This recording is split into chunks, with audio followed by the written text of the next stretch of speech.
বসেছি, এবার খাবারটা পেলে আমরা এবার এখানে গিয়ে গাই তুলবো, তারপর জুসিতে চলে যাবো। চলো খাওয়া দাওয়ার পর্বটা শেষ করে নিয়ে জুসির দিকে রওনা হলাম। জুসি যেতে দেখো বিশাল ব্রিজ পড়েছে, যে ব্রিজের নিচ দিয়ে মা গঙ্গা ও যমুনা বয়ে যায়, তার ওপর দিয়ে ছুটে চলেছি। আর যতটাই যাচ্ছি দেখো মেলায় মেলা, শুধু লোক শুধু লোক, ওপরে নিচে লোকে লোকারণ্য। দেখো গাড়িকে পার্কিং করে অনেক পথ অতিক্রম করার পরে আমরা এসে মেলায় উপস্থিত হলাম। আমি এখন রয়েছি সেক্টর 19-এ, ওপারে সঙ্গম আর এপারে হলো সেক্টর 19। মেলার কিছুটা অংশ ওপারের ওদিক, কিছুটা অংশ এপারে। এখন আমি এপারে রয়েছি, এখন এখানে দেখি আর কি কি দেখা যায়, যাচ্ছি। মেলার ভেতরে এসে সত্যি দারুণ অনুভব হচ্ছে। নানা রকম যে প্রয়াগরাজের গান হচ্ছে, যে গানটা আমি বাধ্য হয়েছি বন্ধ করে দিতে, ইউটিউবে সেগুলো দেওয়ার পারমিশন নেই, সেই জন্য দিতে পারিনি। আর দেখো দৃশ্য কিভাবে এই একটা দড়ির ওপরে একভাবে মেয়েটা নাচ করে চলেছে। তো তার পারিশ্রমিক হিসেবে 10 টাকা দিয়ে এগিয়ে চললাম। দেখো এই রকম নানা রকম সুন্দর সুন্দর গেট অনেক দেখতে পাবে। সব আখড়াদের সামনাতে আখড়াগুলোর এই এক একটা গেট রয়েছে, সেই গেটগুলো এত সুন্দর।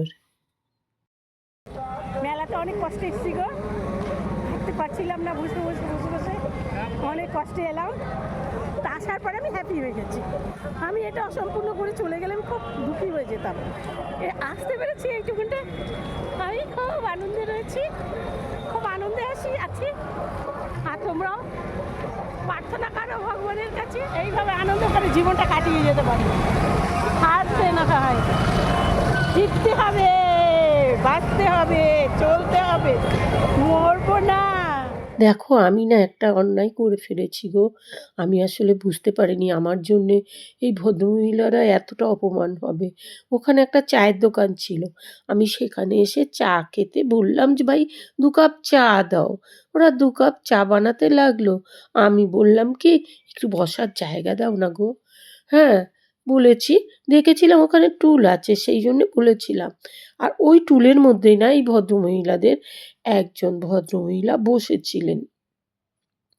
তাকে যে এতটা অপমান করবে, অপমান করে নামিয়ে দিয়ে টুলটা আমাকে বসতে দেবে, আমি কল্পনাও করতে পারিনি।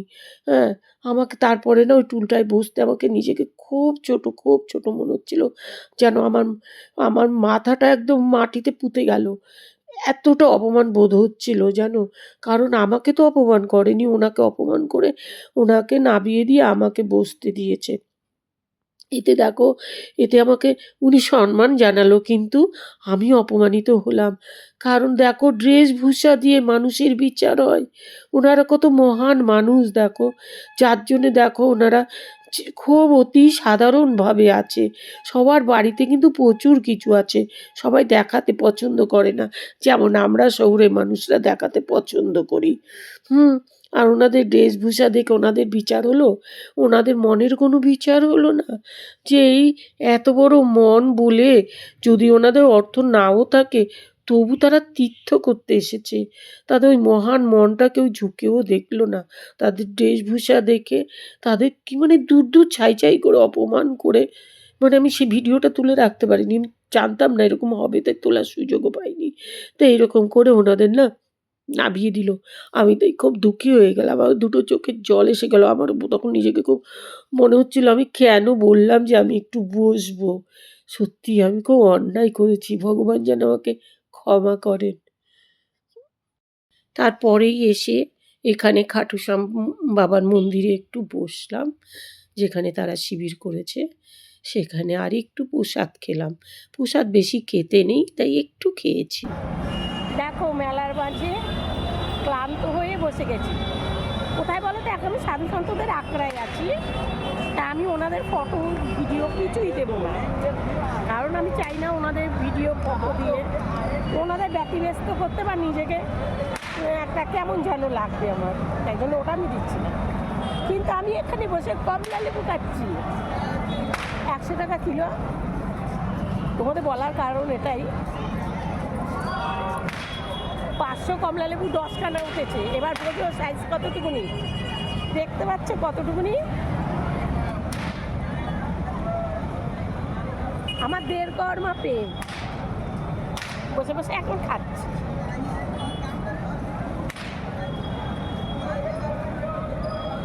তোমাদের তো দিতে পারবো না, কবে থেকে ভিডিও দেওয়া হচ্ছে না, কারণ ইন্টারনেট। আমার কত ভিডিও নষ্ট হয়ে গেছে জানো দিতে গিয়ে।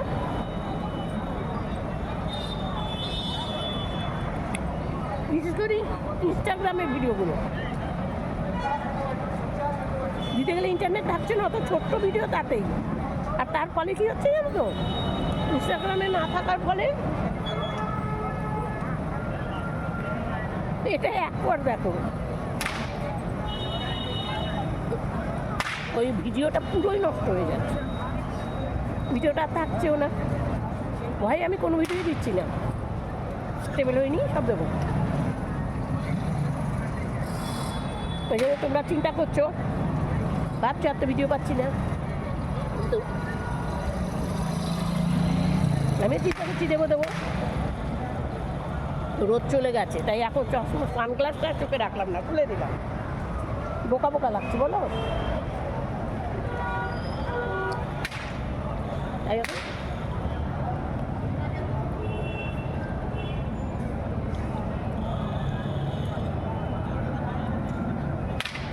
বসে কমলা লেবু খাচ্ছি। আর হাঁটতে পারছি না, কোমরে আর জোর নেই, পায়েও জোর নেই। গাড়ি করে নিচে নেমেছি, কিছুটা হাঁটলাম, গাড়ি ওর ভেতরে ঢুকতে দিচ্ছে না, একটু হেঁটে ঢুকেছি। সম্পূর্ণ মেলা ঘোরা কারো পক্ষে সম্ভব না, কারণ যত বড় বড় মেলা হয়েছে পুরো আমাদের ভারতবর্ষে বলা ভুল, পুরো ওয়ার্ল্ডের মধ্যে এত বড় মেলা কারো পক্ষে সম্পূর্ণ ঘোরা সম্ভব না। আর আমার জন্য তো একেবারেই না। তো কদিন ঘুরে আমি একটু এখানে একটু সেখানে একটু ওখানে করে সময়টা কাটালাম। আজকে এখানে ঘুরলাম। আমার চশমাটা কোথায় গো, চশমাটা তুমি বের করে নিলে যে, চশমাটা পরে নি পেলে তো এখানে ফেলে দিচ্ছি। সানগ্লাসটা খুলেছি, এবার চশমাটা পরে নেব।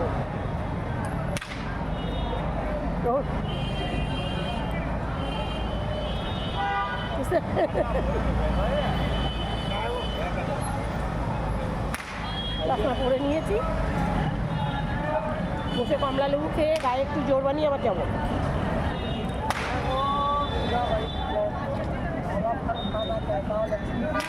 सदा सुखी रहेगी।